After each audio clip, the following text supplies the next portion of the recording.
Welcome to Quality Perks, the podcast that not only delves into the intricacies of contact center quality management, but also uncovers the personal stories of industry leaders. Brought to you by BPA Quality, your trusted partner in enhancing customer experiences.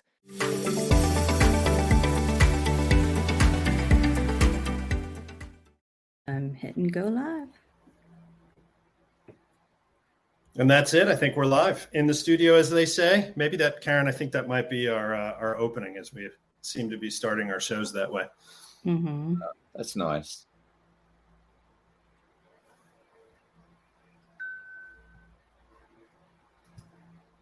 And we're off.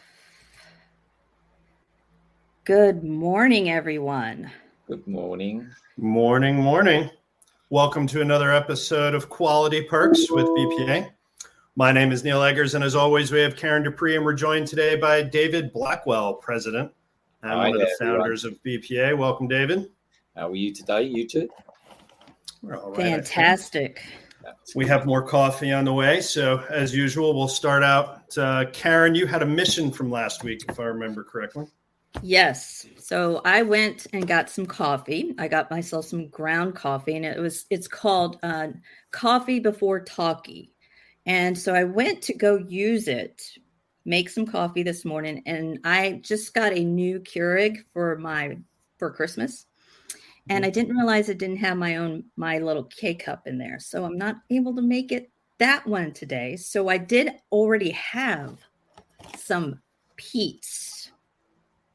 Not Pete from the UK, but it's called Pete's.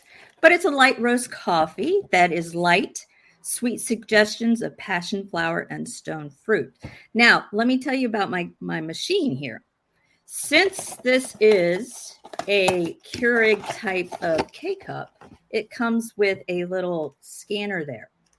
Well, when I pop this in to my machine, it actually asked me, would you like to brew it based on how it should be brewed according to Pete's coffee? I said, yeah, sure. Why not? Oh, so my gosh. This is an app-based. This is an app-based coffee machine. Exactly. I could actually, if I wanted to, set it up and just have a cup there, and I could sit at my desk and click on make myself a coffee, and I could choose how hot I want it, how strong I want it, how much I want, if I want a 12 ounce, what have you. But we've come a long way. It's amazing. David, what is in your mug this morning? Well, I'm afraid it's not coffee. It's actually tea. It's Mumbai chai today. So I find that's really good in the morning for waking you up. It's a nice strong tea. I like coffee, but I'm more into coffee perhaps once I get through the morning, sort of halfway through the morning. But I like tea first thing. I like that. My wife's grandmother always used to say there's two ways of making tea, the wrong way and the right way. And so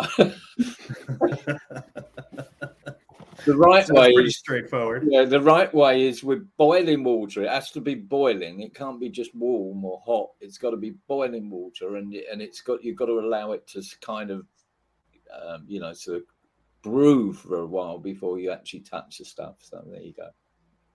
Now, last week we talked about coffee consumption throughout the day. So you'll have tea, and about how many cups of caffeinated either tea or coffee will you have throughout the average day? Probably about 3 or 4, I think. Yeah. Mm-hmm. And then by the evening, I'll be bouncing off the walls usually, so. Right. Yeah. I guess I've had so much coffee that I could probably have a cup of coffee at 6, 7 o'clock and it wouldn't keep me up. Once 9 o'clock hits, everyone makes fun of me. I go to bed early. That's the way it works. Okay. I've got, I've got Jackhammer coffee today from Independence Coffee Company. So it's from Texas. So that's very good. I like it. Out of my father's coffee mug. Okay. I was given those. So that's enough coffee talk for today, I think. I said, does your father know that you've got his coffee? He did actually. So my brother and I, we both have these coffee cups that have been in the family forever, and they've been handed down from generation to generation. So okay. It's nice to have something from our childhood. Okay. So our theme for today is what is contact center or call center quality monitoring? We wanted to kind of pose that question today as we continue our series of really discussing all things contact center. So those of you who are new to our new series here, what we're attempting to do is kind of take a journey through quality monitoring, contact center quality monitoring, and the different avenues that it can be used to support the agents, look at proactive business intelligence, and more importantly, kind of shine a light on the importance of it, and when used correctly, what it can do to impact not only agent behaviors and supervisor capabilities, but also finding opportunities for success in the contact center that aren't always readily available on a contact center form. So that's really what we're here to talk about today, and ask David to join us to kind of share his thoughts on contact center quality monitoring. So David, we'll pose that question to you first and start our conversation from there as to over your years and working in contact centers and of course with BPA as a founder and president. What are your thoughts on contact center quality monitoring and where it fits in the world today? Well, I guess if we were to be completely accurate, as if we were writing a description for a dictionary, I think quality monitoring is just the act of actually listening to a call, and perhaps you could extend it to actually providing a score to that call. But obviously, the idea of quality, if we talk about quality monitoring in a broader sense, it's all about improving the customer experience, improving the way that the agent interacts with the client, and so on. Many years ago, when we were first setting up BPA, we started as a training company, and we were sort of going to people and saying, we can change the world for you. And so pretty soon we realised a couple of things. Number one, that the things that we were training, there was no evidence that actually resulted in any different to the customer. We saying be polite, and so like and stuff like that.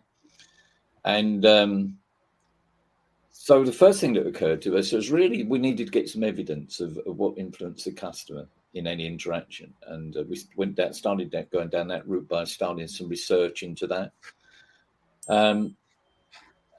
And the second thing we kind of occurred to us is if you train people, it's not just enough to train them. It's a bit like a football team. They need constant feedback on their performance. So the whole idea of quality monitoring in our book is actually, helping people improve what they do. And quite often when we get initially contacted by a client, they kind of think that what they're doing perhaps is outsourcing somebody to listen to the calls, which is what we're doing, but it's really only a means to an end. The real purpose of what we're doing is the idea that we can improve the customer experience. The second thing that I think is really interesting, when we started all this, I went to see a client one day, and there's like a contact center with about 500 people in it, and we're in this guy's office, and I said, how can we help you? And he said, come with me. And he took me out, and we weaved our way through all these massive people. And there's a guy just sitting there. And he said, did you see him? And I said, yeah. And he said, that's Robert Brown. He said, I want you to get everybody else in the place to do what he does, because he seems to have this way of interacting with the customers, or that it's just unique. He manages to get better sales, happier people. His calls are quicker than most other people. He said, I don't understand it. I want everybody to do what he does. So in a nutshell, I guess quality monitoring is two things. It's actually helping people to improve. And then for us, it's really understanding how you do that. How do you make everybody into a Robert Brown, if you want, and it's certainly not by scripting. It's more about the outcome of the call. What does Robert Brown do that produces an amazing outcome to the call? And And that's been our quest now for a number of years. And I can't remember, the Greek philosopher said, the definition of wisdom is knowing that you don't know everything. And I think we've always, our mission as a company has always been to understand more and more and more about how we can help people improve what they do and how we can, make the customer experience more. That's a long-winded answer to your question. So it's interesting. I was just thinking about, with these conversations that we've had over the years and, that particular agent, and how do you make an entire contact center full of individuals exhibit the same type of successful behaviors that a group of agents do. And I think that that's a neat tool or useful tool.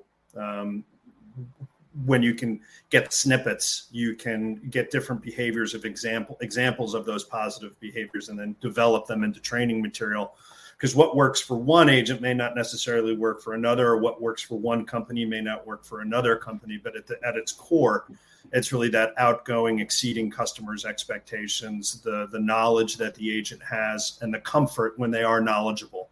One of the things I always talk about is only two things that really change in a contact center agent. And one, that's their knowledge of the product that they're supporting, and the knowledge of the customer, depending on the complexity of the tool. The customer they know they have a problem, but they can't explain it. It's just something's not working. That agent needs to have that comfort in their own knowledge to be able to dig deeper, ask exploratory questions to identify what the problem is.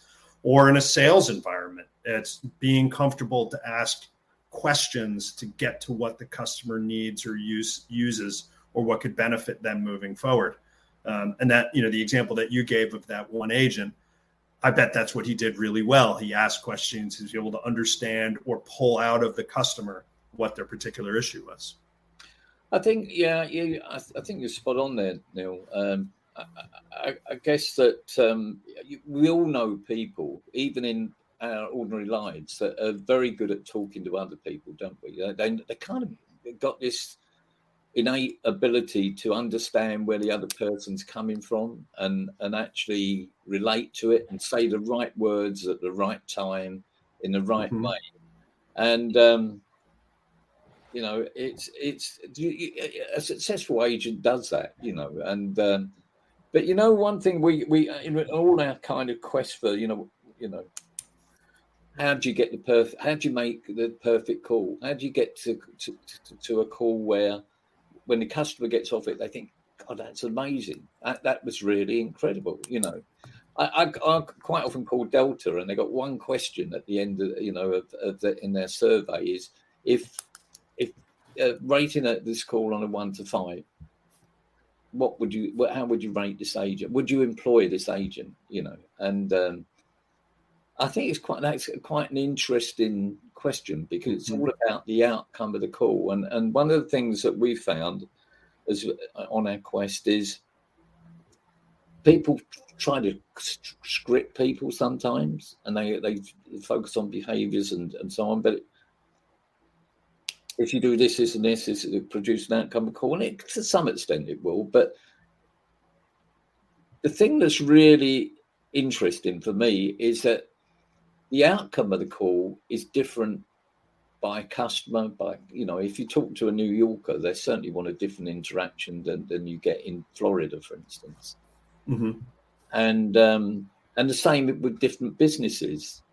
And I think one of the things that we've arrived at now, after many years, is the more information that we can get on somebody's business, the more likely we are to be able to enable to help our client on that journey. So if we understand as much as we can, it's easier to produce an outcome of the call. And if you, instead of measuring what goes on in the call, if you measure what the outcome is, I think that's a driver. If you can get people off the phone feeling this was an amazing call, or that they bought something off you, that's what we're after. It's not so much how they do it. You can help people do that. You can help people understand how to play the game. But really, the focus is how do you get them to produce that amazing outcome. And Sure. so the way you do that, what you listen to, and how you coach people really is in my opinion, it needs to be focused on that. How do you produce that outcome? And depending on your business, you tailor however you do that to produce the outcome. Sure. And I think that understanding the customer's business or the totality of how they operate and that quality effectiveness audit that you're referring to, where we can really look at the whole process of what's it like to be an agent, what's it like to be a supervisor, what's it like to be a trainer, what's it like to be a manager and executive at our different customers or prospects, and understanding how their daily business intertwines to producing that outcome. How do they get to that? And understanding all of those little individual parts. Yeah, really is one of the things that you say all the time is quality is not about just checking boxes. It's understanding, right? It's your how you describe it, but it's understanding that totality of a quality process. I hope I'm doing it justice, but it's not just checking boxes. No. Yeah, I mean, I remember listening to an agent one day, and you know, the company we were working with had this kind of process that when the call came in and the customer said what their problem was, and then the response to that was, I can help you with that, or even better, I can certainly help you with that. But there was one guy I was listening to. I remember a customer called in. He had quite a complex problem, and gave the agent what the problem was, and the agent responded with saying, "Oh my God, you've got problems there." It really, and another part of what we do, and I'm always amazed, is that we take people that have got a brilliant personality, and then we try to force them into a box and put words into their mouth, you know, and. I think it's how you kind of take someone's personality and actually turn it into something that's amazing and creates a customer experience for you, you know. So right. And those rules that you play by, you know, that if you do this, it's better than doing this, and you know, and you know, one of our rules has always been, you know, you just focus on what you can do. The customer doesn't want to hear what you can't do. So it's interesting, but yeah. Ultimately, it's the agent needs to be able to listen, and respond as personalized, in my opinion. And also, it's outside of that script. You know, you putting them in that box, like you mentioned, but if you really allow your agent to show their personality and be able to engage with that customer and listen. Once you stop and you listen, that's when you're going to find out what is the ultimate issue and be able to solve that issue and, and give a quality customer experience there. It's interesting, Karen, you know, there's listening and there's listening, isn't there? I can listen and I can hear what you say, but there's listening and understanding. And I don't mean, you know, like I quite often observe you, Karen, when we're working together, you don't say a lot sometimes, but when you say something, it hits the target. And it's really understanding where the other person's coming from, and you do it pretty well. You know, when we're having meetings and that kind of thing, you do that pretty well. I'm on the other side of the spectrum. Oh, you're terrible. Just constantly running my mouth, and most of it misses the mark. Yeah. Yeah. So, yes. Yeah, it's interesting though. It's listening sure. and listening, isn't there? You know. Absolutely. It's kind of like what you listen to. You like, I listen to my husband. But then I listen to my husband. If that... I like that. Just one more question for you, Mr. Blackwell. So what was the genesis? You touched on it a little bit, but the beginnings of BPA. So, you know, started as a training company, and then you realized that you needed to monitor or validate what you were training to see if the agents stuck with it. But where did the company start? So, you know, obviously Karen and I know this, but for our viewing audience, what's the quick historical version of the company and why you started it? Well, first of all, we got together a group of people. At the time, I think there was 3 or 4 of us, and we've all been involved in contact centres, and we'd all observed what the way that contact centres operate and the way they're managed and all that kind of thing. And we thought we'd set up a company that's different from other companies. We wanted, even from the point of view, we wanted people to enjoy working with us, and we wanted to do all the things that perhaps other companies didn't do. So from a company culture, we spend a lot of time understanding how people in our company work, and operate. And we don't put people in boxes. We don't really have job descriptions. What we do is we use people's abilities in the best way we can. So, if somebody's got some talent in some way, we direct them in that direction. And I mean, at Stream, I remember many years ago, we took on this lady to be a trainer, and she had all the qualifications, but she turned out to be an absolute disaster. But she was great at marketing. She was great with words and written word and things like that. And we channeled her in that direction. And that's our philosophy, really. We want people to enjoy what they do. We're a team. We're a family. We look after each other.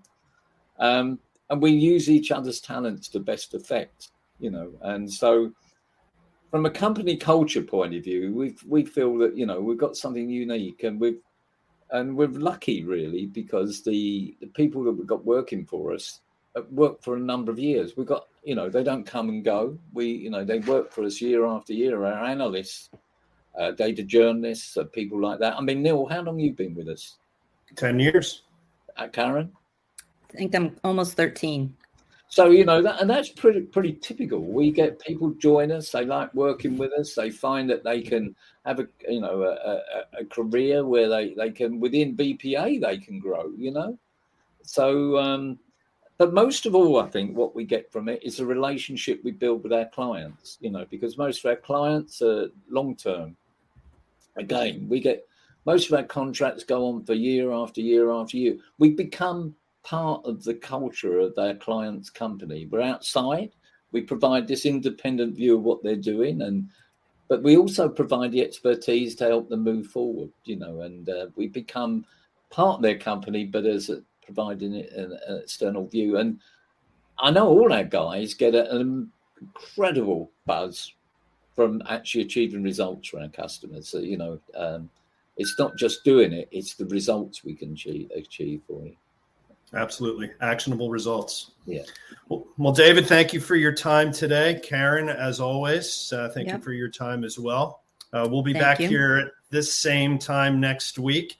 We haven't decided which way we're going to go with our next featured guest. We may bring in some of our outcomes teams, data journalists, as David was referring to. We may bring in some of our senior account managers to talk about the relationships that David was just talking about, that we always forge with our customers, so that we do become an integral part of their day-to-day. One of the things we always talk about is that we don't want to be referred to as a third party providing our services. We're a member of their staff. We're that door down the hallway that you pop into and brainstorm and come up with new ideas to move the business forward. So we haven't decided which way we'll go with that, but we'll be back here this time next week. And thanks everyone for your time. And if you have any questions, if you're watching a recorded version of this, please leave some comments and or questions, and we can have those answered either by Karen or myself, or we could bring in David to answer those questions as well. But thank you for your time, and we'll see you next week.